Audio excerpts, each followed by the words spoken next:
రామాయణం ఒకటో భాగం. రామాయణం ఎందుకు చదవాలి? రాముడు మనకు నేర్పించిన అసలైన జీవితం ఏమిటి? రాముడు దేవుడా, లేక మనిషిగా ఎలా జీవించాలో చూపించిన ఆదర్శ పురుషుడా?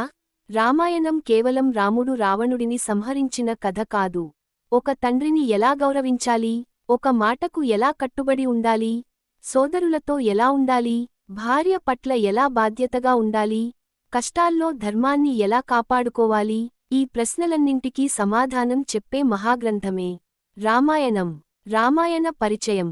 భారతీయ సంస్కృతిలో అత్యంత పవిత్రమైన మహాకావ్యాలలో రామాయణం ఒకటి. సుమారు 24,000 శ్లోకాలతో విస్తరించిన ఈ మహాకావ్యం ప్రధానంగా బాలకాండ, అయోధ్యకాండ, అరణ్యకాండ, కిష్కింధకాండ, సుందరకాండ, యుద్ధకాండలుగా ప్రసిద్ధి చెందింది. దీనికి ఉత్తరకాండ కూడా అనుబంధంగా ఉంది. రామాయణాన్ని ఆదికావ్యం అని పిలుస్తారు. దీనిని రచించిన మహర్షి వాల్మీకి ఆదికవి. రాముడు మనకు ఎందుకు ఆదర్శం? ఒక్కసారి ఆలోచించండి. రామావతారం కేవలం రావణ సంహారం కోసమే అయితే, రావణుడిని సంహరించిన వెంటనే రామావతారం ముగిసిపోయి ఉండాలి కదా.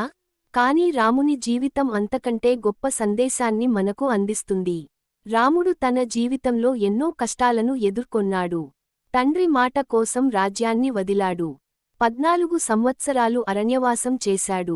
అయినా ధర్మాన్ని విడిచిపెట్టలేదు. తండ్రిని గౌరవించాడు. సోదరులను ప్రేమించాడు. గురువులను గౌరవించాడు. భార్య పట్ల ఏకపత్నీవ్రతాన్ని పాటించాడు. ఇవన్నీ మనం రాముడు దేవుడు కాబట్టి అలా చేశాడు అని మాత్రమే అనుకుంటే, రామాయణం మన జీవితానికి ఇచ్చే గొప్ప సందేశాన్ని మనం కోల్పోతాం.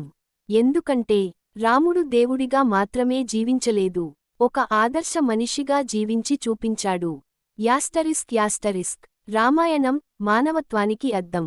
మన జీవితంలో తల్లిదండ్రుల దగ్గర ఎలా ఉండాలి, సోదరులతో ఎలా ఉండాలి, గురువులను ఎలా గౌరవించాలి, భార్యాభర్తల బంధంలో ఎలా బాధ్యతగా ఉండాలి, ఇచ్చిన మాటను ఎలా నిలబెట్టుకోవాలి, కష్టాలు వచ్చినప్పుడు ధర్మాన్ని ఎలా కాపాడుకోవాలి, ఈ ప్రశ్నలకు సమాధానం తెలుసుకోవాలంటే రామాయణాన్ని చదవాలి.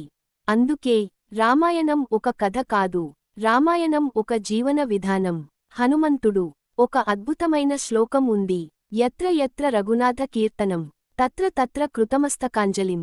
ఎక్కడైతే శ్రీరాముని కీర్తన జరుగుతుందో, ఎక్కడైతే రామకథ వినిపిస్తుందో, అక్కడ హనుమంతుడు భక్తితో వచ్చి రామనామాన్ని వింటాడని భక్తుల విశ్వాసం. అందుకే రామకథ వినిపించే చోటు పవిత్రమైన ప్రదేశంగా భావిస్తారు. రామ, ఈ 2 అక్షరాల్లోనే ఎంతటి శక్తి ఉందో భక్తులు అనుభవించారు. రావణుడు తన తపస్సుతో అనేక జీవరాశుల చేతిలో మరణం రాకుండా వరం పొందాడు. కాని మనుషులను, వానరులను అతడు తక్కువగా భావించాడు.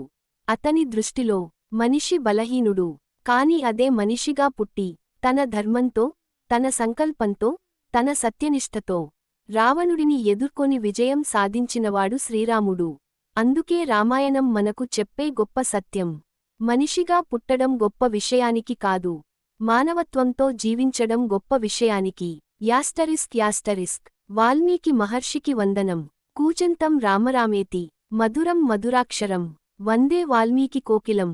రామనామాన్ని మధురంగా గానం చేస్తూ, కవిత్వమనే వృక్షశాఖపై కూర్చున్న కోకిలవలె రామాయణాన్ని మనకు అందించిన మహర్షి వాల్మీకికి శతకోటి నమస్కారాలు. రాముని జీవన ప్రయాణం, ఆయనం వర్ణించే కావ్యం కాబట్టి దీనికి రామాయణం అనే పేరు వచ్చింది.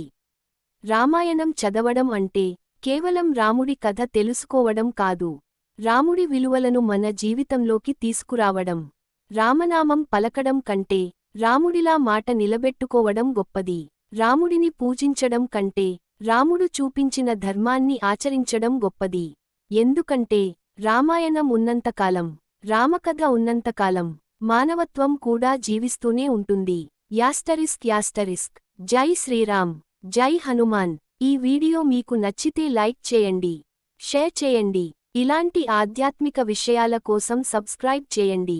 తదుపరి భాగంలో రామాయణం ఆవిర్భావం మరియు వాల్మీకి మహర్షి జీవితంలో జరిగిన అద్భుతమైన సంఘటనను తెలుసుకుందాం. శ్రీరామ జయం.